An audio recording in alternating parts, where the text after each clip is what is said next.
taguga ng ano, ng tagtak, ng halo-halo. Anong halo-halo? Halo-halo. Ano yun? Ano yun? Halo-halo! Anong halo-halo nga? Hindi mo alam yun? Yelo. At alam niyo po yung YE, kaya nag-umisang mabuhay muli dahil dito sa mga batang ito. Ba? First batch ng Santa Teresita na Youth Encounter. So from there, nag-umpisa ang iyong involvement sa youth ministry. At kumusta na naging paglalakbay kaya mula dun sa Youth Encounter Bakit? na yun hanggang ngayon na naglilingkod ka na sa mga kabataan? Mas sabi ko kasi parang mas kaya ako nag-start pero sobrang laki na ng pagbabago sa akin. Yung parang, yung dati sarili ko lang yung sarili ko lang yung inasikasa ko.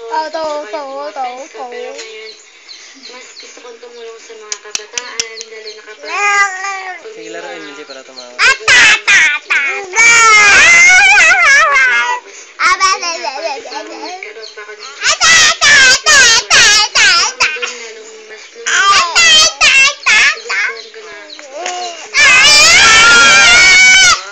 Paano mo naman ina-apply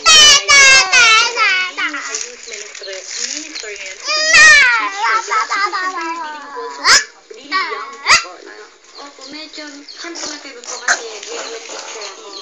So, pero minsan, yung mga, sabi natin yung mga kalokohan na nakukuha ko dun sa mga youth na, nadadala ko siya sa classroom ko, in a way na, na-adapt siya ng mga estudyante ko, yung mga katulad ng mga kanta na ginagamit namin sa sa youth, sa mga youth activities, tapos na-integrate ko siya sa lessons ko.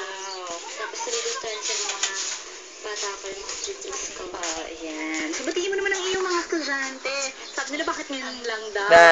Ganyan po talaga sa the best for last. Kaya maraming salamat kay Teacher Kea. Ayan. Sige, batiin mo na yung mga gusto mong batiin, gusto mong pasalamatan from the time na naglakbay ka hanggang ngayon. Ayan. Pinasalamatan ko Bugs. Nakapating ako dito. Thanks God talaga. Sabi ko sa'yo, God will work in mysterious ways. Ayan. Nagsalita ako sa lipa. Yes. Jollibee kami! Pinabati ko yung mama. Jollibee kami! Happy birthday. Jollibee kami! Ay, happy Jollibee kami! Kingston. Ayan, happy birthday, Kingston. Yes, tsaka si Kevin, mama at papa ko, yung mga tita ko. Tsaka gusto ko rin i-congratulate yung aming first batch. First batch na graduate sa school namin. Wow! Kailan graduation? Sa 28. Wow, congratulations. Medyo mawala lang, pero we're very happy.